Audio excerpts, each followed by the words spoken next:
नमस्कार. आजच्या भागामध्ये इथे विक्रम आणि मानिनी पार्थजवळ त्याच्या लग्नाचा विषय काढतात. त्याला सांगत असतात, की "आता तुझ्यासुद्धा लग्नाचा विचार केला पाहिजे, बरोबर की नाही? मग सांग तुला कशी मुलगी हवी आहे?" तेव्हा पार्थ म्हणतो, "नाही आई, मला आता लग्नच करायचं नाही आहे." तेव्हा मानिनी म्हणते, "अच्छा, म्हणजे तुला नंदिनीबरोबर सुद्धा लग्न करायचं नाही आहे का?" तर नंदिनीचं नाव घेतल्यानंतर पार्थ आता गप्पच बसतो. आणि नंदिनीबरोबर घालवलेले सगळे क्षण पार्थला आठवायला लागतात. तेव्हा नंदिनी त्याच्या नजरेसमोरून काही जायला तयार नसते. तेव्हा विक्रम काका आणि मानिनी विचारत असते, "अरे काय विचारतोय आम्ही पार्थ? तुला नंदिनीसुद्धा आवडलेली नाही आहे का?" तेव्हा पार्थ म्हणतो, "नाही असं काही नाही आहे, पण." तेव्हा विक्रम म्हणतो, की "मला काय वाटतं मानिनी, आपण पार्थसमोर जो आता प्रस्ताव मांडलेला आहे, तो कदाचित त्याला आवडलेला नाही आहे. बरं ठीक आहे जाऊ दे. जर त्याला नसेल विचार करायचा नंदिनीबद्दल, तर आपण कशाला फोर्स करायचं? आपण काय त्याला फोर्स वगैरे करायचं नाही. चल आपण जाऊया चल. आपण नको विषय काढूया पुन्हा लग्नाचा." तेव्हा पार्थ म्हणत असतो, की "आई बाबा थांबा ना. माझं तसं म्हणणं नाही आहे. म्हणजे तुम्ही जो माझ्यासाठी निर्णय घेतला असेल, तो योग्यच असेल ना. आणि तसंही मी तुमच्या दोघांच्या शब्दाबाहेर नाही आहे, हे तुम्हाला पण चांगलंच माहिती आहे." तेव्हा मानिनी म्हणते, "आम्हाला सुद्धा तेच अपेक्षित होतं. नंदिनी खरंच खूप चांगली मुलगी आहे. आम्हाला तर ती आवडले, पण तू सुद्धा तिला 2-3 वेळा भेटला आहेस. मग तुला ती आवडली की नाही? तिच्याबद्दल तुझं काय म्हणणं आहे?" तेव्हा इकडे पार्थ म्हणतो, की "मी त्याबद्दल असा विचार केलाच नव्हता. म्हणजे मी तसा विचार केला नव्हता. पण जर नंदिनी म्हणाल, तर नंदिनी खरंच खूप चांगली मुलगी आहे. म्हणजे छानच आहे ती. ज्या घरामध्ये जाईल त्या घराचं नंदनवन करेल." तेव्हा मानिनी म्हणत असते, "अरे मग आपल्याच घरामध्ये येऊ दे ना, आपल्याच घराचं नंदनवन करू दे." तेव्हा विक्रम काका म्हणतात, की "ठीक आहे, मी आजच जातो आणि धनंजयजवळ बोलून घेतो." तेव्हा विक्रम काका धनंजय काकांच्या घरी आलेले असतात. दोघे मित्र बऱ्याच दिवसांनी भेटल्यानंतर एकमेकांना भेटून फार आनंद होतो. तर धनंजय काका म्हणत असतात, की "विक्रम, असा अचानक आलास म्हणजे सरप्राईजच दिलंस." शारदासुद्धा खूप जास्त खुश होते आणि येऊन विचारपूस करते आणि त्यांच्यासाठी पाणी वगैरे घेऊन येते. तेव्हा धनंजय काका म्हणतात, "खरंच एवढ्या वर्षानंतर आपली भेट झाली भोसले सरांच्या पार्टीमध्ये. भोसले सरांनी एवढ्या वर्षानंतरसुद्धा आपल्याला पार्टीमध्ये इन्व्हाईट केलं. त्यांच्या मनामध्ये आपल्याबद्दल एवढा आदर आणि प्रेम आहे, हे बघून मलासुद्धा खूप जास्त आनंद झाला." तेव्हा धनंजय काका म्हणतात, "पण तू कसं येणं केलंस?" तेव्हा विक्रम काका म्हणत असतात, "माझं येणं तसं खासच आहे. म्हणजे आपण पार्टीमध्ये भेटलो भोसले सरांच्या. तिथे मी तुझ्या मुलीला बघितलं, आपल्या नंदिनीला, आणि मला नंदिनी माझ्या पार्थसाठी खूप आवडली. म्हणजे आम्ही खूप दिवस पारसाठी मुलगी शोधतच होतो, पण मनासारखी मुलगी काही सापडत नव्हती. म्हणून आम्ही थांबलो होतो. पण जेव्हा पार्टीमध्ये नंदिनीला बघितली, तेव्हा ती आम्हाला आमची सून म्हणून खूपच जास्त पसंत आली. मलासुद्धा आणि मानिनीलासुद्धा. आता तुमचं म्हणणं काय आहे? म्हणजे आमचा पार्थ तुम्हाला कसा वाटला?" तेव्हा इकडे धनंजय काका म्हणतात, "हे बघ, अरे तू हा विषय काढलास ना विक्रम, मला तर खूप जास्त आनंद झालाय. माझी मुलगी सून म्हणून जर तुझ्या घरामध्ये येणार असेल आणि पारसारखा तुझा मुलगा तिला जर मिळणार असेल जोडीदार म्हणून, मग अजून एका बापाला आणि आईला दुसरं काय हवंय?" पण विक्रम, तुला माहिती आहे ना रे, माझा भूतकाळ. म्हणजे अजूनही वसुताईला असंच वाटतं, की तिच्या नवऱ्याच्या जाण्यामागे माझा हात आहे म्हणून ती मला जबाबदार ठरवते. तेव्हा शारदा म्हणते, "आणि हे बघा भाऊजी, आमची मुलगी जर तिथे आली आणि वसुताईंच्या मनामध्ये जो काही राग आहे, तो राग जर त्यांनी माझ्या मुलीवरती काढला, तिचा जाच केला, तर आम्ही काय करायचं?" तेव्हा विक्रम काका म्हणतात, की "भूतकाळामध्ये ज्या गोष्टी घडून गेल्या, त्याच्यावरती माती टाकायची असते. भूतकाळ विचार करत बसायचं नसतं. आणि वसुताईच्या मनामध्ये जो काही आहे ते गैरसमज आहे, असं धनंजयकडून काहीही घडलेलं नाही आहे. आम्हाला माहिती आहे, तुम्हाला माहिती आहे. आणि तसंही आम्ही तुमच्या मुलीला आमच्या घरी घेऊन जाणार आहोत. ते आमची सून म्हणून नाही, तर मुलगी म्हणून घेऊन जाणार आहोत.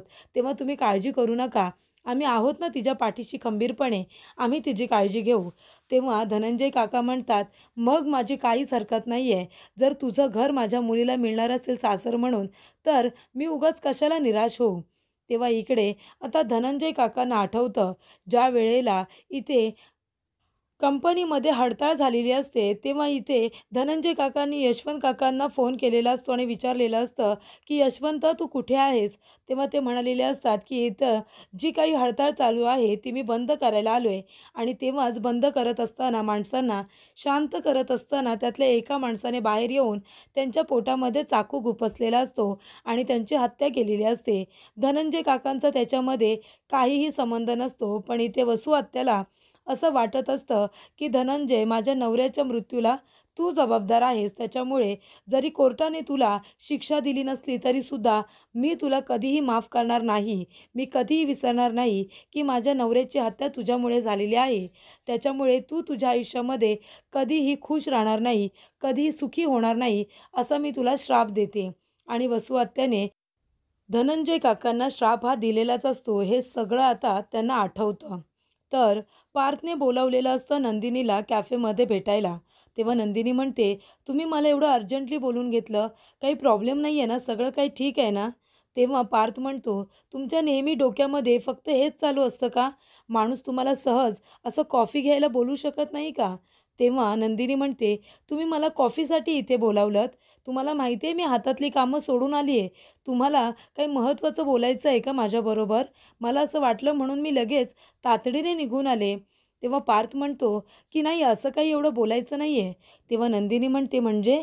तेव्हा पार्थ म्हणतो, की मनामध्ये यांना सांगितलं असेल ना घरच्या लोकांनी, की आमच्या लग्नाची बोलणी झालीत म्हणून? नाही, नको, नको. आधी यांच्या मनामध्ये काय चाललंय ते मला विचारू दे. तेव्हा पार्थ म्हणतो, बाकी सगळं काही ठीक आहे ना संस्थेमध्ये? तेव्हा आनंद हाऊसमध्ये सगळं काही ठीक आहे ना? तेव्हा नंदिनी म्हणते, हो, सगळं काही ठीक आहे.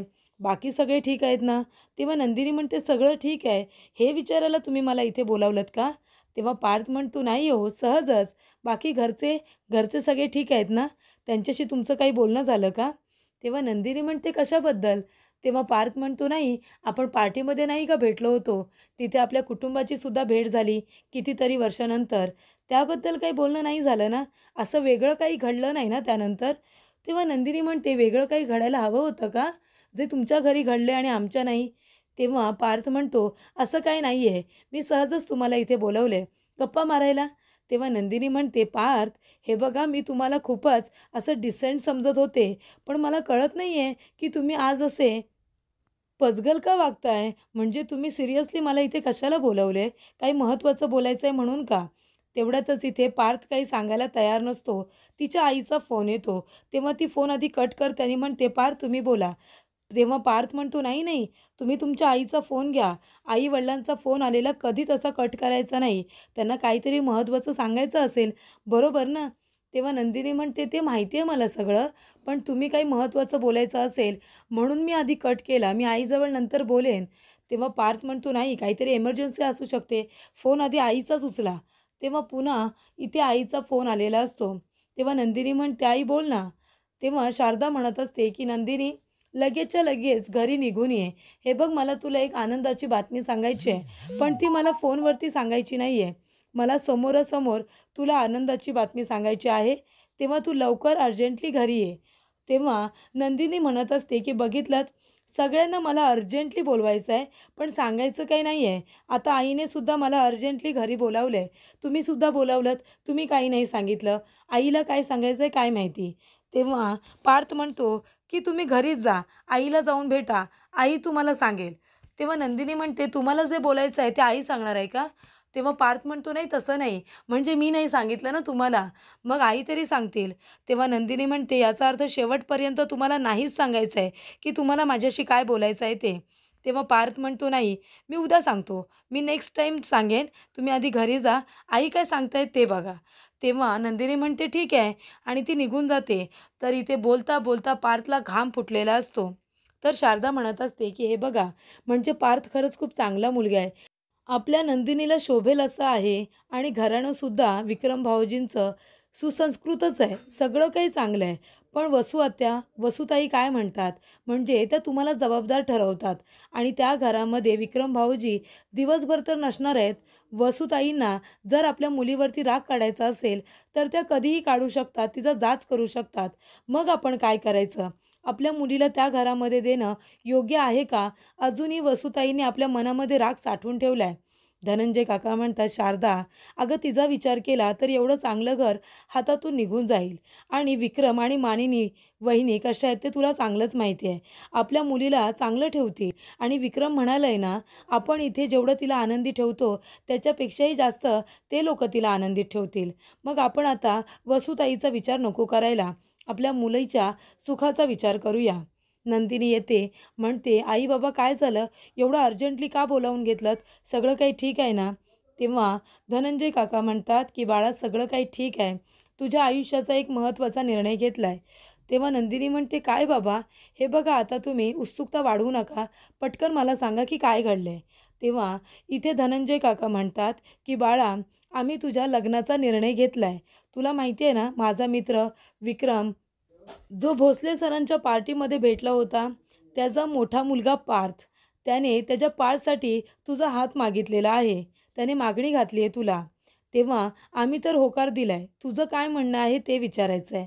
नंदिनी म्हणते, पण बाबा, ते तर मला एकदाच भेटलेत ना, आणि एका भेटीतच त्यांना कळलं की मी कशी आहे, आणि त्यांनी मला मागणी घातली.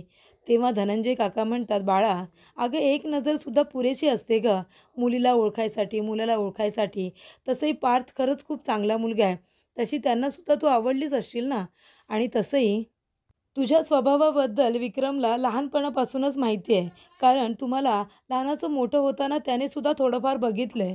तुझा स्वभाव त्याला चांगलाच माहिती आहे. म्हणूनच त्याने आपल्याकडे हा विषय काढला ना. पण तुला विचारल्याशिवाय मी कुठलाही निर्णय घेणार नाही. आम्ही हो सांगितलं आहे, पण तुझं म्हणणं काय आहे ते पण कळू दे ना. तेव्हा इकडे शारदा म्हणते, पण घर तर खूपच जास्त चांगलं आहे. सगळी माणसं खूप प्रेमळ आहेत, चांगली माणसं आहेत सगळी. आणि पार्थ मुलगासुद्धा खूप चांगला आहे.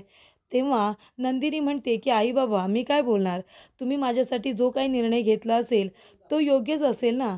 आणि तसंही बाबा, तुम्हाला चांगलंच माहिती आहे, मी तुमच्या शब्दाबाहेर नाही आहे. तुम्ही माझ्यासाठी जो निर्णय घ्याल तो मला मान्यच असणार आहे. त्याच्यामुळे तुम्हाला जो निर्णय घ्यायचा आहे तो तुम्ही घ्या, आणि तसं त्यांना सांगा.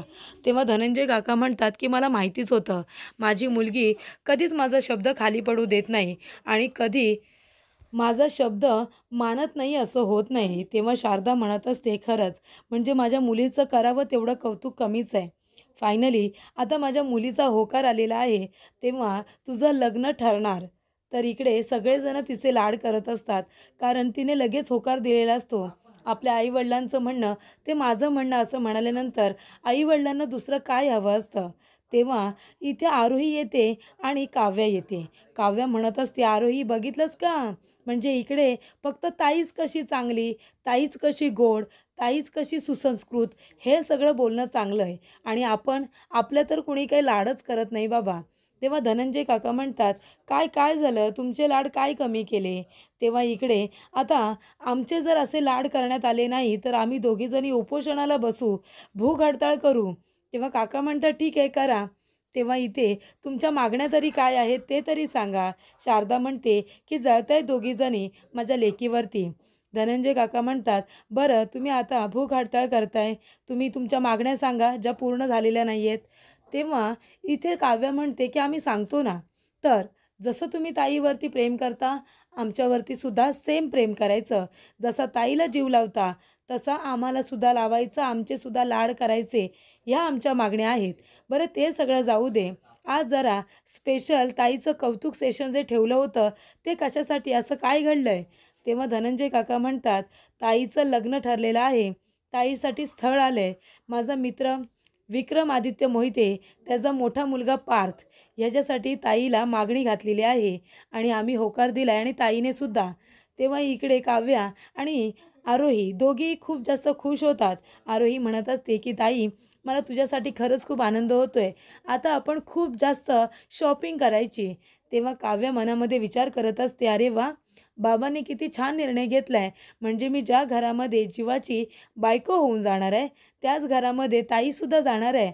म्हणजे हा निर्णय तर माझ्यासाठी सुद्धा खूपच चांगला ठरणार आहे. आता काहीच प्रॉब्लेम होणार नाही माझ्या आणि जीवाच्या लग्नामध्ये. तर पुढील भागामध्ये आपण बघूया, काव्या जीवाला म्हणत असते की जीवा, तुझा भाऊ पार्थ आणि माझी बहीण नंदिनीताई या दोघांचं लग्न ठरलंय. जीवाला खूप आश्चर्य वाटतं. जीवा म्हणतो, काय, म्हणजे आपली लाईनसुद्धा आता क्लिअर झालेली आहे. दोघांना फार आनंद झालेला असतो. तर इथे रम्या पार्थचा फोटो बघत असते आणि रम्या म्हणत असते, की "पार्थ, काय सांगू की तू मला किती आवडतोस. मला तुझ्याबरोबरच लग्न करायचं आहे." तेव्हा वसू तिथे येते आणि रम्याच्या हातातला फोटो काढून घेते. तेव्हा रम्या खूप घाबरते. पण वसू म्हणत असते, की "रम्या, याचा अर्थ पार्थ तुला आवडलाय? तुला पार्थबरोबर लग्न करायचं आहे? अगं आपल्यामध्ये रीतच आहे ना मामाच्या मुलाला मुलगी देण्याची. तू एक काम कर, तुझं हे स्वप्न मी नक्की पूर्ण करेन. पण मी आत्ताच जाते आणि आत्ताच मी विक्रमजवळ या गोष्टीवरून बोलून घेते." त्याच्यामुळे इथे रम्यासुद्धा खुश झालेली असते. पण ऑलरेडी तिकडे नंदिनी आणि पार्थचं लग्न विक्रम काकांनी ठरवलेलं असतं.